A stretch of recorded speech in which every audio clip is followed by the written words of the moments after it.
পৃথিবীর বাইরেও কি প্রাণের অস্তিত্ব আছে? কি বলছেন বর্তমান সময়ে বিজ্ঞানীরা? পৃথিবীর বাইরে আর কোথাও কি মানুষ আছে? মানুষ না হোক, অন্তত অন্য কোনো প্রাণী বা প্রাণের অস্তিত্ব থাকা সম্ভব।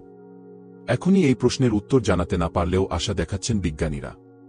একটি গ্রহের খোঁজ পেয়েছেন জানিয়ে তারা বলছেন, পৃথিবী থেকে অনেক দূরের অন্য এক নক্ষত্রের চারপাশে ঘুরতে থাকা সেই গ্রহে প্রাণের অস্তিত্ব থাকতে পারে বলে শক্তিশালী প্রমাণ পেয়েছেন। কেটু 18b নামের একটি গ্রহের বায়ুমণ্ডল নিয়ে গবেষণা করছেন কেমব্রিজ বিশ্ববিদ্যালয়ের একটি গবেষক দল। তারা গ্রহটির বায়ুমণ্ডলে এমন কিছু অণুর উপস্থিতি শনাক্ত করেছেন যা পৃথিবীতে কেবল সরল বা এককোষী, উদাহরণস্বরূপ বলা যেতে পারে ব্যাকটেরিয়া, জীবের মাধ্যমেই তৈরি হয়। এই নিয়ে দ্বিতীয়বারের মতো একই সঙ্গে আগের চেয়েও বেশি আশাব্যঞ্জকভাবে নাসার James Webb space telescope JWST ওই গ্রহের বায়ুমণ্ডলে জীবনের সাথে সম্পর্কিত রাসায়নিক উপাদান শনাক্ত করেছে। তবে এই ফলাফল নিশ্চিত করতে আরও তথ্য প্রয়োজন বলে জানিয়েছে গবেষণা দলটি। স্বাধীনভাবে কাজ করেন জ্যোতির্বিজ্ঞানীরাও একই মত দিয়েছেন। শিগগিরই নিশ্চিত প্রমাণ পাওয়ার আশা প্রকাশ করেন প্রধান গবেষক অধ্যাপক নিক্কু মধুসূদন। এটাই এখন পর্যন্ত পাওয়া প্রাণের অস্তিত্বের সবচেয়ে শক্তিশালী প্রমাণ।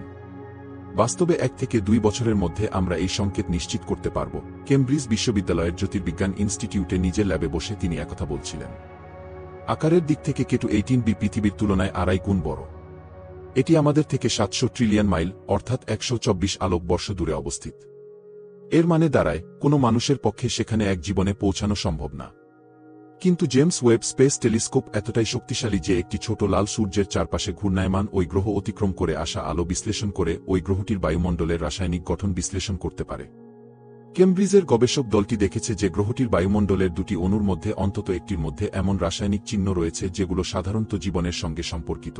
এই রাসায়নিকগুলো হল ডাইমিথাইল সালফাইড ডিএমএস এবং ডাইমিথাইল ডিসালফাইড ডিএমডিএস। পৃথিবীতে এই গ্যাসগুলো সামুদ্রিক ফাইটোপ্ল্যাঙ্কটন ও ব্যাকটেরিয়ার মাধ্যমে উৎপন্ন হয়। একটি পর্যবেক্ষণেই এই গ্যাসের এতটা উপস্থিতি দেখে নিজের বিষয়ের কথা জানান অধ্যাপক মধুসূদন। বায়ুমণ্ডলটিতে যে পরিমাণ গ্যাস আছে বলে আমরা ধারণা করছি তা পৃথিবীর চেয়ে 1000 গুণ বেশি, বলেন তিনি।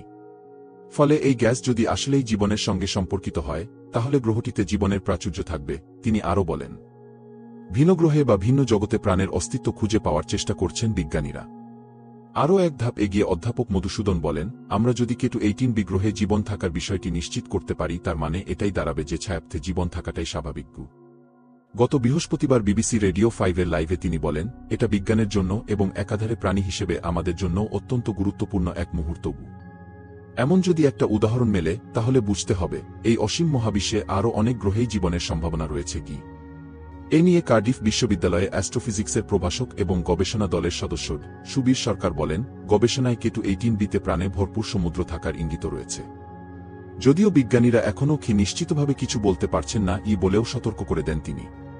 তিনি আরও বলেন, গবেষণা দলটি অন্যান্য গ্রহেও প্রাণের খোঁজ অব্যাহত রাখবে।